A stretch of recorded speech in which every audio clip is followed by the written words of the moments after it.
Well, you know, women that are my age, they done already had a bunch of men and they're what I call war vets.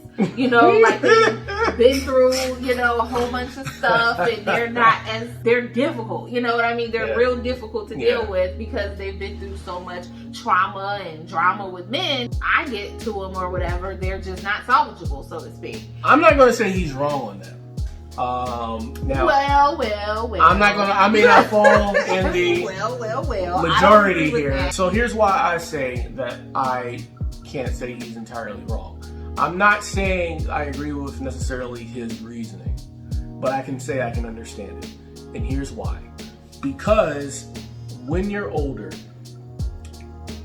my opinion is that if you are someone who wants to be in a relationship where, you know, there's less baggage, so to speak, you know, a younger woman might usually be the person you would go towards. It's not to mean that there aren't older women out there who don't have their head on straight. And I'm not talking about just career-wise, but, you know, it's like if you've already kind of gone through so many different relationships that's kind of made you bitter, it's not easy to then be that guy who gets into your life and expect a fair shot. You see what I'm saying? Hold on.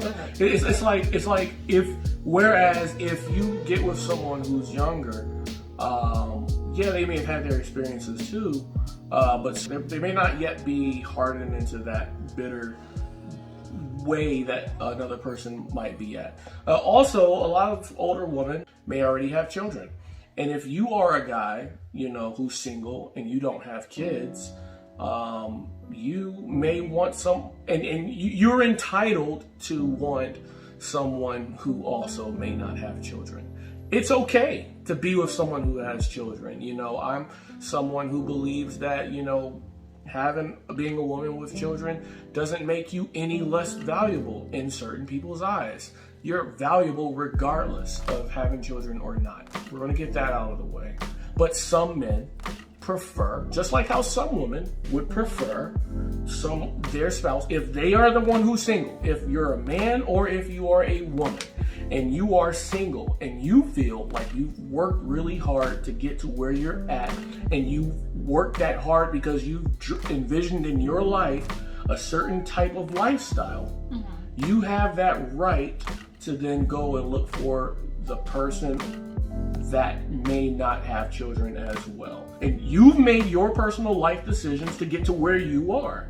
So you have that right to then go for someone else. And more often than not always, you're not going to find that with a lot of older women, because a lot of times a lot of older women may already have children.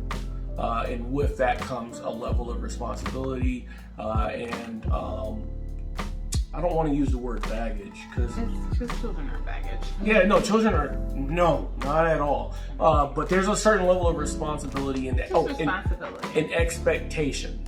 That's the word I'm looking for. An expectation that is demanded of you. Even if the other person says no, that you don't have to worry about this, it still is an expectation that it is becoming of you. So because of that, he has a right to then want to go and find a younger woman if that's what he's going for. Now, again, his intention, I can't say I agree with. I don't know entirely what his intention is. You have to tell me what his intention is. But I'm simply at this point saying I understand why some people would go for younger women. Okay, so I disagree with that. And the reason why I disagree with it, well, I agree with some stuff, but overall, I disagree with the thoughts of the whole, he should purposely go after younger women. And the reason why is, first of all, I've had friends when I was younger that have gone through more things than grown women. I'm talking about grown women paid the cost to be the boss.